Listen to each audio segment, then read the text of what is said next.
안녕하세요. 저는 30대 후반의 평범한 주부입니다. 저는 어렸을 적 부모님께서 이혼하셔서 아주 어렸을 적에는 조부모님 밑에서 크다가 초등학생 되어서야 아빠가 절 데려가셨어요. 저는 늘 엄마가 그리웠고 가슴에 품고 살았습니다. 세상에서 제일 부러운 사람이 엄마가 있는 아이들이었어요. 아빠는 당시 재혼하실 여자가 있었는데 능력이 어찌나 좋으셨는지 애까지 딸렸으면서 처녀장가를 가셨습니다. 아빠는 당시 트럭으로 야채 장사를 하셨는데 그곳에서 물건 거래했던 단골 손님인 새엄마와 만나 인연이 되었다고 합니다. 새엄마는 그 근처에서 큰 건물의 회사 사람들을 대상으로 샌드위치를 팔았는데 이성으로서 매력은 없었는지 운기를 놓쳐 시집을 못 가시다가 돌싱이었던 아빠를 만나 결혼을 하셨습니다. 서로 인사해 이쪽은 내 새엄마 되실 분이야 배울 점이 많은 분이니까 잘 지냈으면 라고 말하는데 당시 제 나이 15살 요새 중2병이란 말이 유행하듯이 한참 막 나가고 엇나갔던 반항기 많은 사춘기였어요. 새엄마가 생긴다고 할 때 얼마나 울었는지 모릅니다. 엄마가 너무 불쌍했어요. 그래서 얼굴도 보지 못한 새엄마가 더 미웠습니다. 가서 말썽 피우지 말고 조용히 잘 지내라.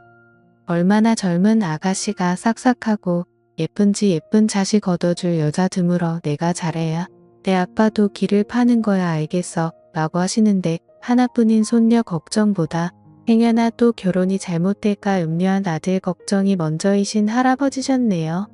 어찌되었든 전 아빠네 집에서 살게 되었고 새엄마는 인심 좋게 제게 다가왔습니다. 소율아 이따 나랑 쇼핑하러 가지 않을래? 실은 나 딸이 생기면 꼭 해보고 싶은 일이었거든. 됐거든요. 아주 웃겨. 누구더러 딸이래요?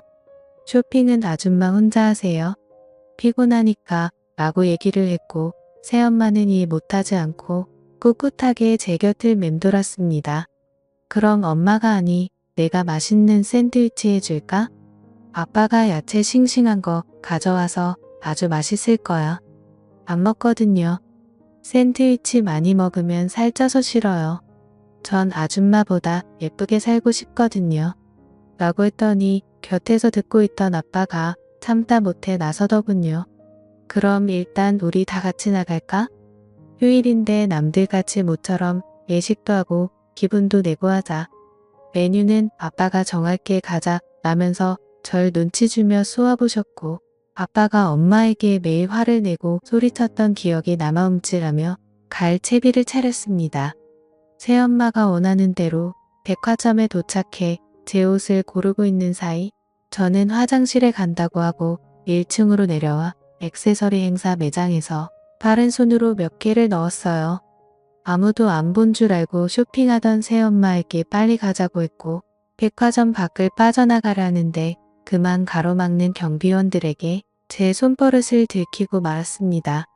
저는 그것 때문에 부모님과 함께 경찰서에 조사를 받아야 했고 새엄마가 경찰에게 빌고 절 호적에서 파버린다는 아빠를 말린 덕분에 고비는 넘겼습니다만 저도 어쩌질 못하는 도벽 때문에 곤란한 순간들이 참 많았어요. 결국 또다시 못된 손을 꿈틀거릴 때 평소 저를 지켜봤던 새엄마가 저를 붙들고 가게를 빠져나와 제 앞에 무릎 꿇고 울면서 말씀하시더라고요. 소율아 나도 어렸을 적에 그래서 습관적으로 나도 그랬는데 곁에서 관심 주는 사람도 말리는 사람도 없어서 나는 결국 빨간 줄이 그어졌지만 넌 그러면 안 되잖아. 내가 더 관심 주고 말려줄 테니까 제발 너만큼은 온전하고 평범한 인생 살자. 라며 저를 보듬어 주셨는데 뜻밖의 생각지도 못한 고백에 저는 새어머니를 다시 보게 되었고 제 방황하는 심정을 이해해 줄 사람은 새엄마일 수도 있겠다라는 생각이 불현듯 들기 시작하더라고요.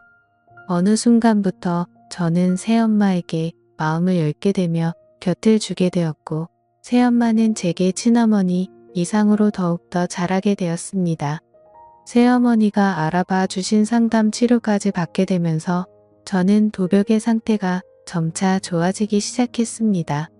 아빠가 또다시 바람 잘 날 없는 날들 때문에 자주 외박을 할 때쯤 우리 모녀는 서로를 의지하며 손을 잡고 함께 잠이 들 때도 많았어요.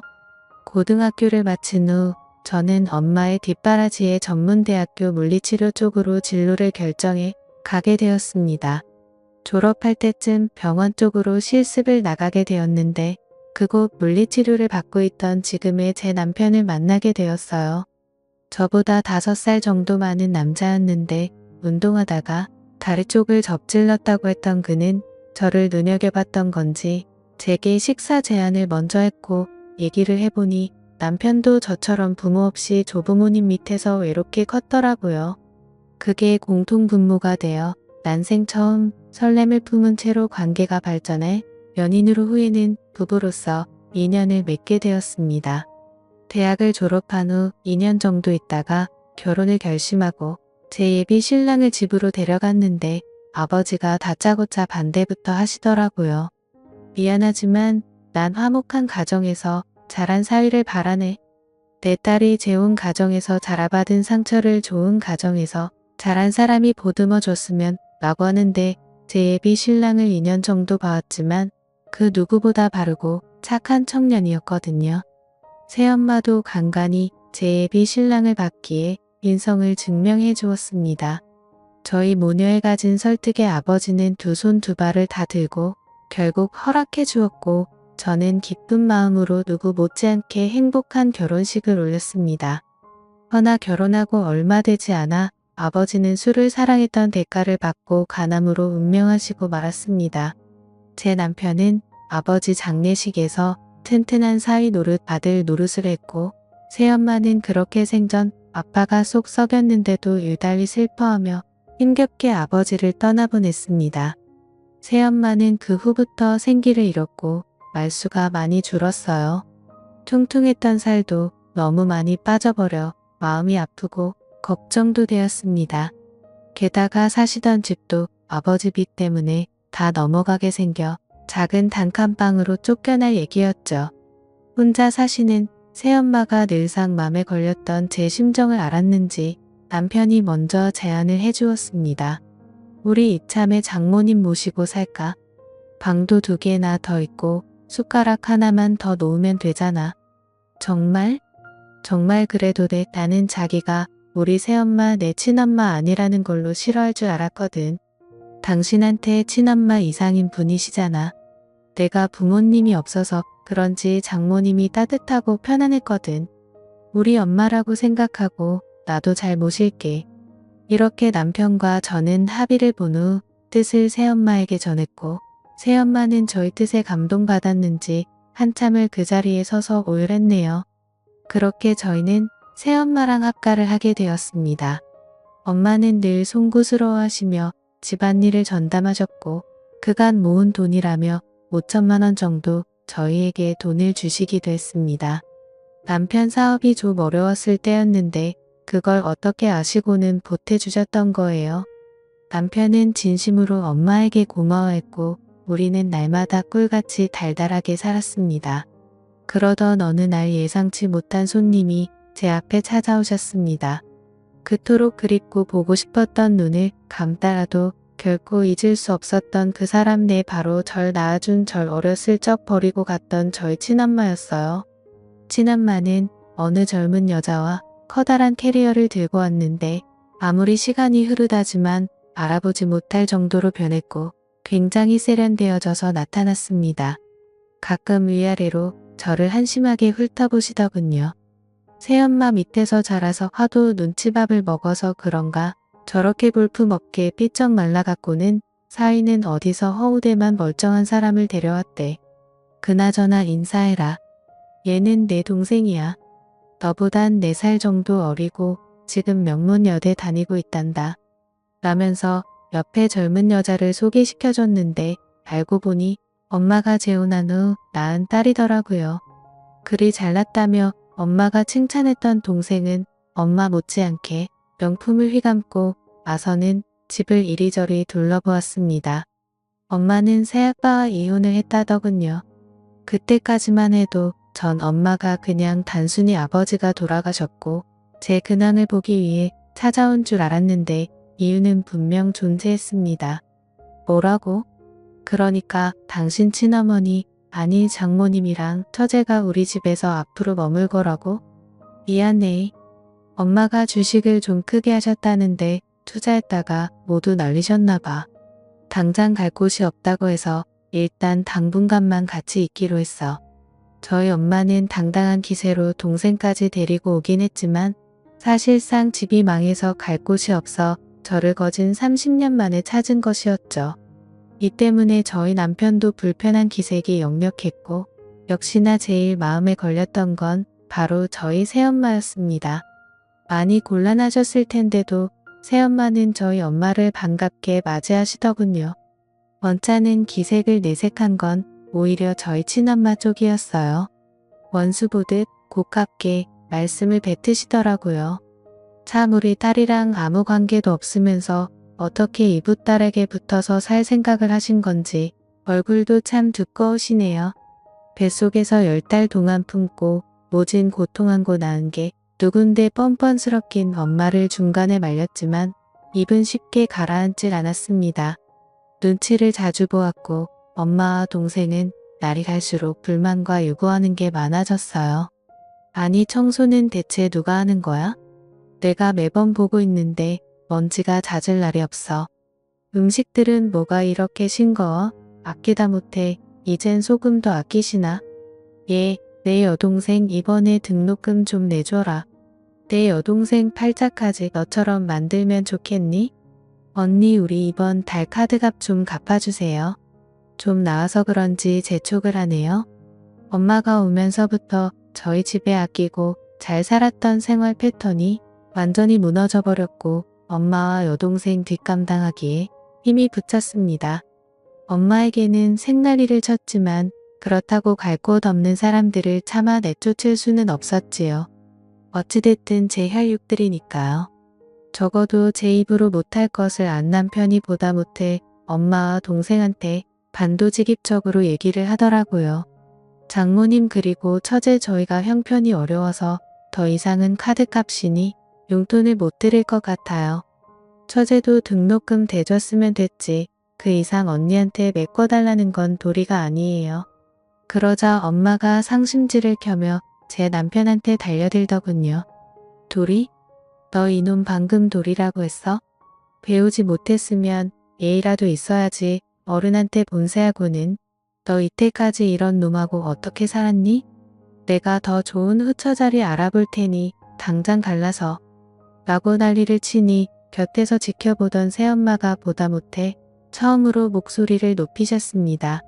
그렇게 화난 모습은 살면서 생전 처음이었어요. 어른이면 어른답게 구세요. 우리 사이가 틀린 말 한 것도 아니고 어른 소리 했다고 갈라서라니요. 이건 아니죠 소율엄마. 오우라 사이 녀석이 뭘 믿고 깝족대나 했더니만 당신이 시켰구만. 내가 어린 널 놓고 나오는 게 아닌데 이런 사람들이랑 엮여서 살게 하다니 내가 얼마나 힘들었겠니. 엄마가 이제부터라도 너 지킬 테니까 저것들 다 내쫓고 엄마랑 새로 시작하자. 그는 엄마가 막 제게 아픈 곳 건드리며 얘기하는 바람에 속이 울컥거려 저는 그만하시라고 말하고 그 자리를 빠져나왔습니다.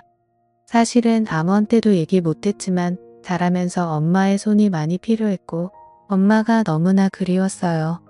새엄마가 좋은 분이시고 그 역할을 해주려고 했지만 신적으로는 부족한 마음이 있었습니다. 제 친모에 대한 그리움이 늘 남아있어 엄마가 무리한 행동을 하고 있다 한들 거스르고 싶지 않았어요.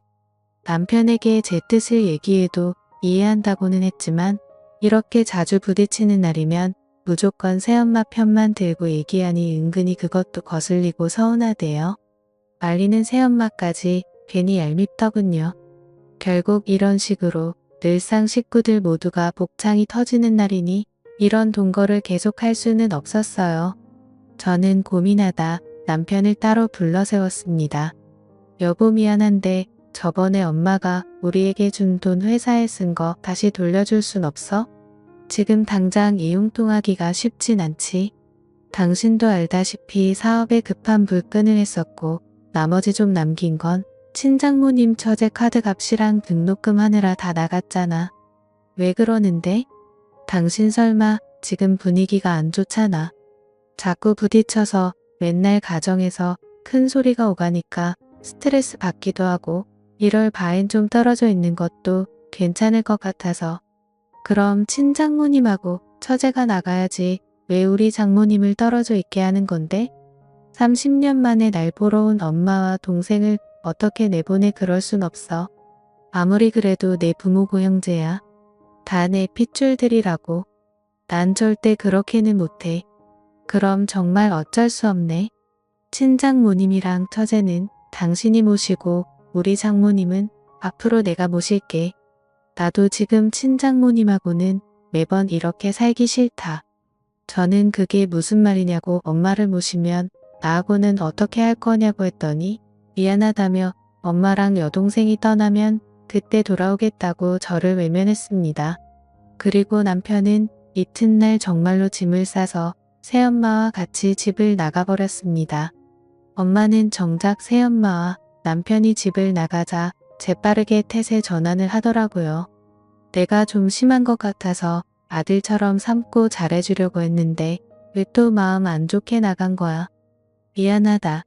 엄마가 이제부터 너한테 못대준 뒷바라지 지금이라도 하며 제게 연애 때와는 달리 애원을 했고 저는 그 애원에 넘어가 일단 남편에게 연락해서 제발 돌아와 달라고 새어머니께는 달달이 용돈도 드리고 어떻게든지 살게끔 해드릴 테니까 아들 삼겠다던 우리 친엄마 마음 좋게 여기고 오라 했지만 전혀 먹히질 않았습니다. 결국 저는 엄마와 동생을 데리고 살게 되었고 자연스럽게 가장이 되었으며 매달 나오는 지나친 카드값도 모자라 더욱이 엄마가 이혼했다던 재혼한 남자까지 그러니까 새아버지까지 우리 집에 들어오게 된 것이었어요. 잠시만 살려던 그들 세 가족은 저희 집을 차지해서 자신의 것인 마냥 누렸고 저는 매일 들어와 집안일에 시달리며 돈줄 노릇을 해야만 했습니다. 그리고 정말 후회하며 폭발할 만한 일이 드디어 터지고 말았습니다. 좋은 사람 만나서 아무래도 결혼해야 할 것 같은데 예단 좀 대줘요라면서 배를 어루만지는 배를 보며 공부하라고 등록금 대주었더니 엉뚱한데 시간을 썼는지 임신한 배를 만지며 갸륵하게 웃는데 눈앞이 캄캄했습니다. 가뜩이나 혈압이 올랐지만 꾹 눌러 참고 미안한데 대출도 못 받고 더 이상 돈이 없다고 하니 엄마가 안면 몰수하며 또 나서더라고요. 이 집 있잖니? 담보로 대출 받아 예단 좀 해주면 안 되겠니? 내 세부 될 사람이 아주 마치 예비 법조인이라니까. 지금 로스쿨 다닌다는데 어디 법조인 사위를 얻어봐 왜 돈도 다 깎고 너 은혜 모른 척 하겠니? 애시당초 내 남편하고는 근본부터 다른 사람이라니까. 돈 좀 남으면 내 새아빠 재기하게끔 투자도 좀 하고 지금은 비록 망했지만 한 방에 있는 사람이야. 저는 엄마의 말에 이성을 잃고 그 자리에서 소리를 지른 뒤 바닥에 주저앉고 말았습니다. 그리고 내가 살기 위해 그 집에서 빠져나와서 한참을 걸었어요. 어디서부터 뭐가 그렇게 잘못된 건지 난 그저 엄마가 그리워서 보고 싶어서 같이 모시고 싶었던 것뿐인데 엄마는 제가 생각해온 사람이 아닌 게 문제였던 걸까요? 오늘따라 유난히 새엄마와 남편이 그리웠습니다. 감정에 북받쳐 나오긴 했지만 갈 곳이 없더라고요. 큰맘 먹고 괜찮겠지 마음 먹고 다시 들어갔는데 도어락을 조심히 열고 들어가니 오붓하게 새 식구가 TV 보며 하하호호 즐겁게 지내고 있더이다. 누구도 원망할 수 없었고 그대로 돌아설 수밖에 없었어요. 세월이 무정한 탓인지 인간의 이기심 탓인지 친엄마의 진짜 모습 앞에 진심으로 후회를 하며 남편에게 연락할 수밖에 없었습니다. 당신이 옳았다고 하며 전화기를 붙들고 한참이나 울었습니다. 남편이 제 절실한 말을 듣고 바로 제 앞에 오더라고요. 곁에는 새엄마도 함께였고 앙상해져 버린 저를 맞아주며 안쓰럽게 눈물 짓고 온 저를 다독여 주었습니다. 괜찮아 소율아. 아무 말 안 해도 그 심정 내 잘 안다. 엄마 품으로 잘 돌아왔어. 내 새끼 미안해. 엄마 가슴 많이 아팠지.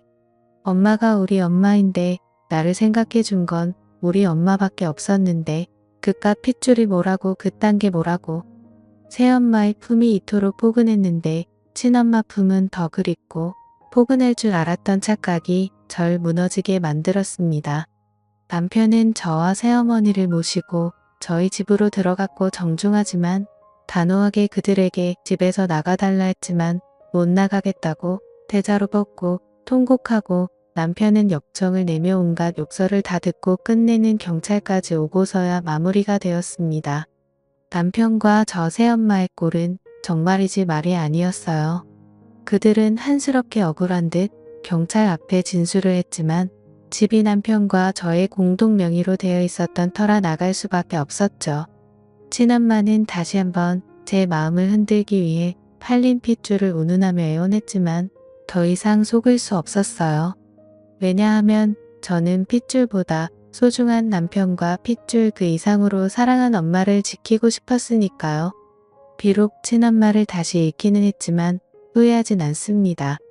저희 가족은 다시 행복하게 살아나가고 있네요.